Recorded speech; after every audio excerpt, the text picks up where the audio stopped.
Hello everyone, today I would like to talk about how design can respond to urgent and long-term challenges in remote indigenous communities, using Yuan in northern Turkey as a key case study. In 2019, a young Aboriginal man named Kumanjai Walker died in police custody in Yuan. This tragic event exposed systemic racial injustice and police violence, but it also highlighted a deeper issue, the lack of culturally safe spaces, especially in emergencies.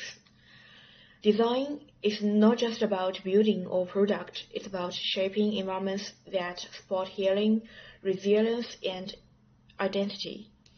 The theories we learned from the incident are the four-stage model, including mitigation, prevalence, response, recovery, and comprehensive emergency management theory, which is applicable to public health, remote area medical care, and response to casualties. The method is community-based emergency management design. We can also learn about WHO Emergency Response Framework and Health Emergency and Disaster Risk Management Framework, which is very suitable for public medical emergency and community psychological intervention. The precedent we find in architecture is Angular Culture Prefect. The building focuses on culture expression, social gathering, and historical restoration, providing a culture-safe space so that the community can feel a sense of belonging and psychological support in times of crisis. In graphic design, interactive graphic comics have been used effectively to convey complex messages such as disaster prevention and health advice to Aboriginal youth. This isn't just education, it's cultural empowerment. A powerful example is Nomad, an Aboriginal-led comic project that uses storytelling to engage and inform.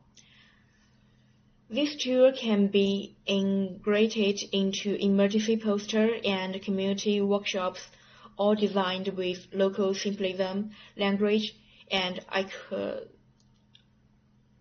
iconography. Another major issue in Yuan is communication, especially during emergency like police operations, fire, or extreme heat. Here, digital and industrial design can step in. One successful precedent is the Disability in Bush app, which was co-developed by community members. It used clear racial interfaces, local language, offline access for remote users. This model improves emergency information delivery and respects local knowledge and access limitation. About industrial design, there is solar-powered emergency light and radio, improving the delivery of information during police operations, natural disaster, or other emergencies. There is also a Barbara Women Centre supporting the lives of Aboriginal women in community of Maningrida and on surrounding homelands. Art design not only preserves local culture, but is also widely combined with the help of internet and technology in today's world. It also solves employment and life problems for indigenous people and connect cultural heritage with real survival. Yuan is part of the Tanami Desert with harsh climate conditions, temperatures over 40 degrees, seasonal bushfire, and drought-resistant plants like mago trees, spanifax grass, ghost gum, saltbush. These plants are not obstacles, they are assets. Mago can serve as wind breaks, spanifax, while flammable help stabilize and Ghost gum provides shade and cultural symbolism. We also need to consider local animals such as kangaroos and reptiles, which may cross roads or enter community areas. Night animals like possum and desert mice, which might access kitchens or storage spaces. Snakes, which become active after rain and pose health risk. Birds may make noise and drop pollution. Therefore, our design used strategies like low ecological fencing, great buffer zones, motion sensor lighting, fire-safe planting zones, and bionic bird device. The design of the site function coordination should be use plants to provide shade, block wind, and purify the air. Introduce local species in boundary and greening layout. Maintain appropriate distance, do a great job of prevention and insect and snake safety control. In terms of coexistence with animals, it should be reduce interference through spatial planning and enclosure. Avoid conflicts between buildings and nature ecology, and support culture, cognition, and education interaction. Hi everyone, today I will talk about Uenjum. It is a small indigenous town in the middle of Australia. The weather is very hot in summer and cold at night in winter. It can get up to 36.5 degrees Celsius in summer and down to 6.4 degrees Celsius in winter. It does not rain much. This weather makes life hard and changes how homes should be built. Long ago, European people used different houses in different seasons. Most of the time, they stayed outside under shade. Later, government houses were made with metal and no insulation. These houses get too hot or too cold, so people still eat, cook, and sleep outside. Many houses do not have insulation. In hot weather, inside the house can be hotter than outside. This is dangerous for old people and sick people. Heat and dust make asthma and heart problems worse. Bad air and poor houses make people more sick. Some homes have no windows or good roofs. The roads are bad too. When it rains, ambulances and help cannot reach people easily. The changing weather also hurt European culture. People cannot go to special places. It is hard to have a ceremony or sharing stories. This makes the community feel weaker. When people help design their own houses, they are better. The homes are cooler, healthier, and people feel proud in older towns. Cook designed homes helped people get jobs and learn. Yuanzhong is mostly flat land, 674 meters above sea level. The land shape helps water flow away after rain. Because rain fast, our houses should be a bit higher. We can build small trenches and gardens to soak water. Roofs can send rain into tanks.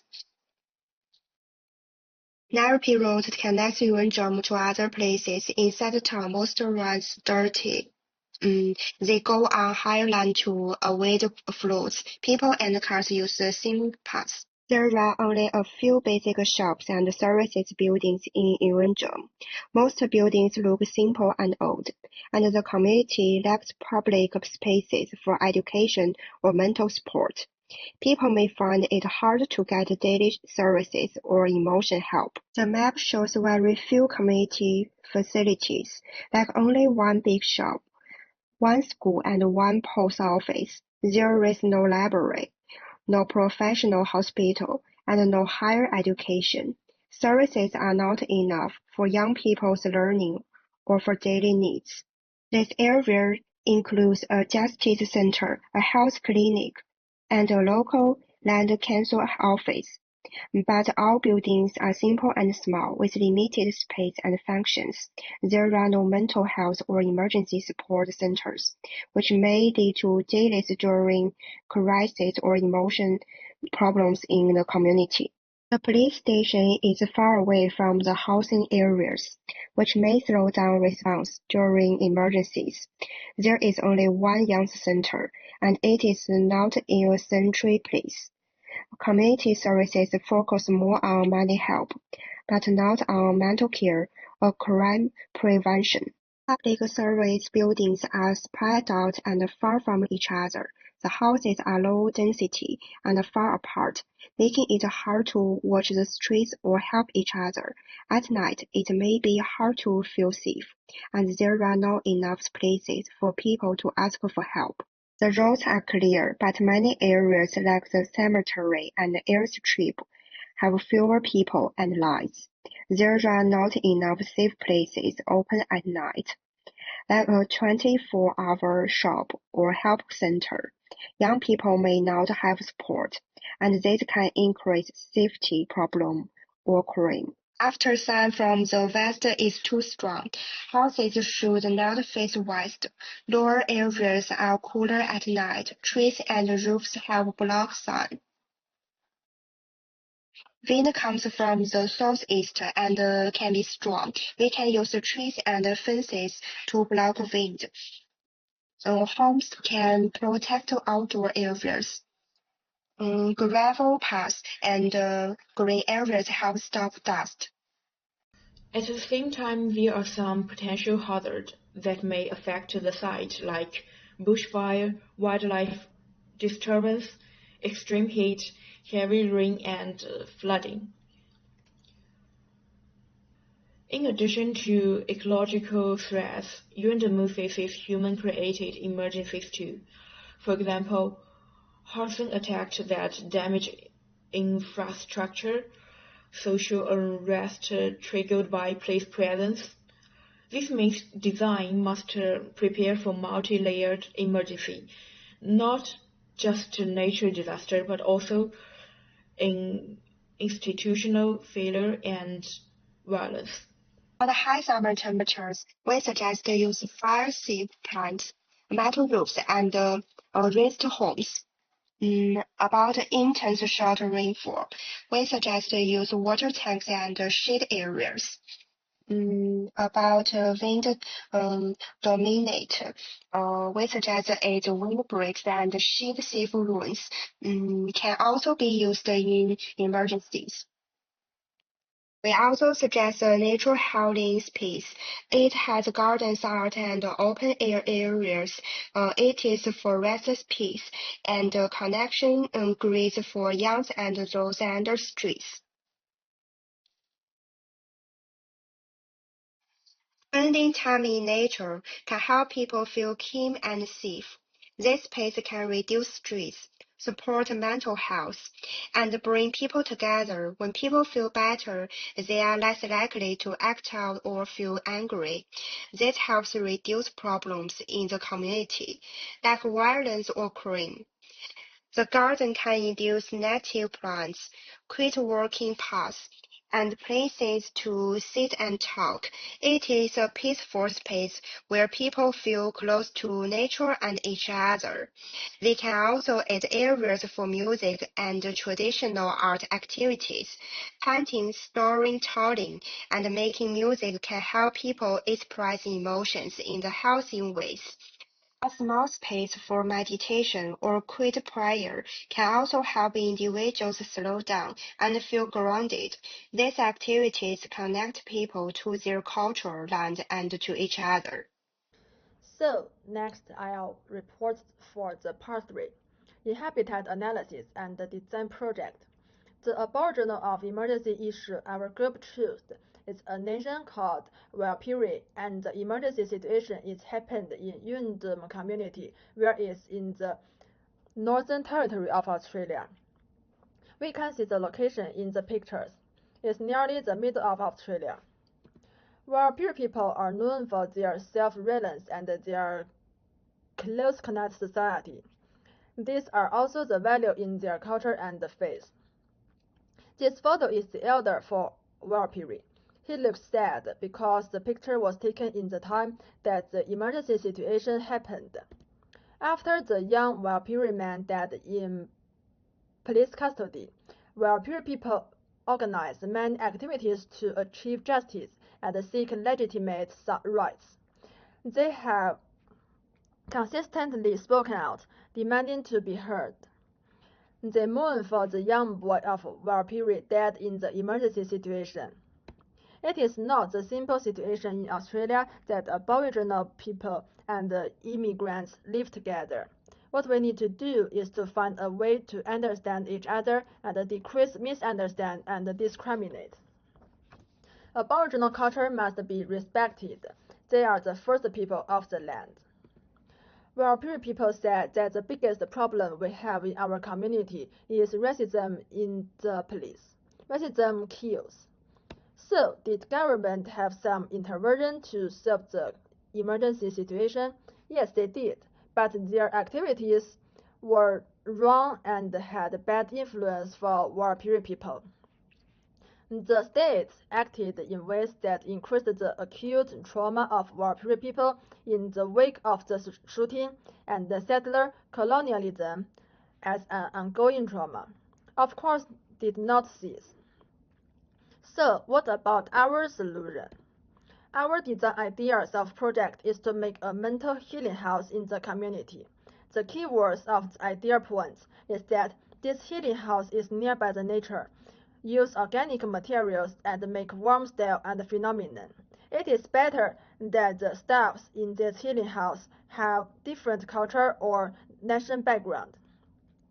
These key points are conform to the value of Weiqi. Do you still remember that? Weiqi people are known for their self-reliance and their close-knit society. Let me explain the key points of this design project. Firstly, we consider about the mental healing house is to provide a home for Weiqi people to share their experience and release their emotions. They can talk to each other and heal each other. This healing home can provide technical consultation and healing the hurt of emergency situation. Weiqi people also get help from each other in this healing home. Secondly, nearby the nature is need for people because fresh air can make people have a pleasant mood. Using organic materials is similar to the reason of nearby the nature because close to nature can empty people's mind and body. Next, warm style and phenomenon is necessary because it can make people feel safe and relax. People open their heart and to share in the safe space. Then, staffs with different culture and nation background. This is also necessary for this healing home because the demand for Aboriginal social groups. They hope can be treated equally. This point can have a chance to hear different voice. This is the design precedent for our group to reference. It is a yard for Aboriginal people in remote Australia. I must say that after the emergency situation, the state government provided mental health care, but this also had bad influence for Weiqi people because there were some mistakes in these activities. The use of emotional politics and the diplomacy of sympathy transformed the police shooting of an Aboriginal man into a simple loss of life. Why this happened? This happened because of the fear and the opposition. The community were able to stay calm without any help. The state were trying to cure this situation so it didn't turn nasty, but the community didn't need that. They did an incredible job. Being afraid of Aboriginal people is core to white settler identity. So, the words in red color is the core difference between our mental healing house and psychological services provided by state government. Staffs with different culture and national background means everyone is equal in this home, and there will be no fear to each other. And there are the reference lists of our group. That's all. Thank you.